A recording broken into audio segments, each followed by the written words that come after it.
itsura ng loob ng bahay, first floor. So, nagpaplatada na sila. Yung ginagawa nila ngayon. Yan. Itsura. Yan. Yung arko na yan, yan yung entrance papunta dun sa kalahati ng bahay yung kalahati nga, ginawang apartment. So, 3 kwarto yan. Dati. Yan. So, ito, bintana. Bintana. Yan. Tapos, nagkabit na rin sila ng hamba ng CR. Yan. May platada na din. May butas kasi dyan pa dumadaan yung mga manggagawa papunta doon sa kabila. Sila nag-i-stay. Pero tatakpan din nila yan. Then, may hamba na din ng CR. Ayan. So, malaki din. Yan. Tapos mataas to kasi binabaha kami. So, pinataasan na namin siya. Tagal namin binabaha. Almost 17 years. Ayan. Ito yung hagdan. Malapad siya. Oh. Yan. Malapad yung hagdan. Kasi malalaki kami. So, yan. Kaya tayo second floor. Yan.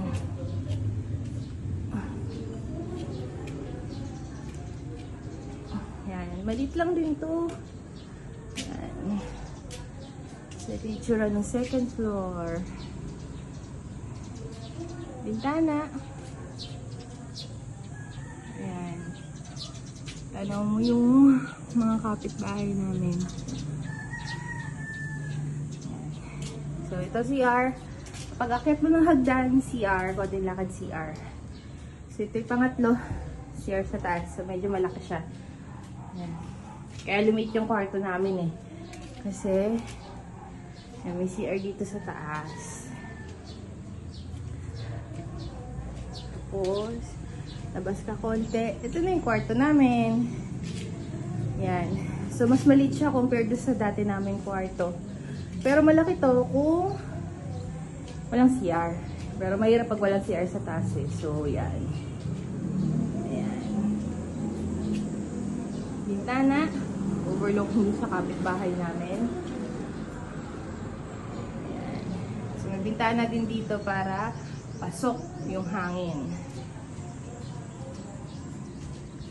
Bintana dito. Marami namin ng bintana. Hindi, para kasi malamig pag summer. So, yan. Daan. Medyo looban kami. So, maganda yung pwesto.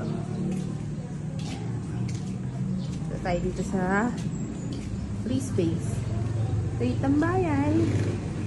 Or, dapat kwarto sana kasi liliit daw So, ginawa na lang ng tambayan. So, another bintana. Pero sabi ng kapatid ko, sasarahan na lang daw kasi takaw aksidente dahil paano nga naman siya bubukas at isasara. Bubuksan at isasara. Malapit sa hagdan. So, suggestion niya, sara na lang. Tapos, projector na lang kung gusto namin manood ng movie or something. Kasi ito yung sa terrace. Gagawin parang dun sa dito at bintana. Kasi ito yung view sa labas. Ay, mga kapitbahay namin.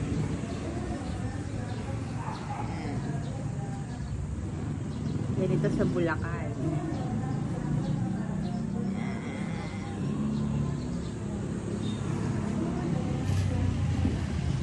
Okay. So far ito pa lang yung update.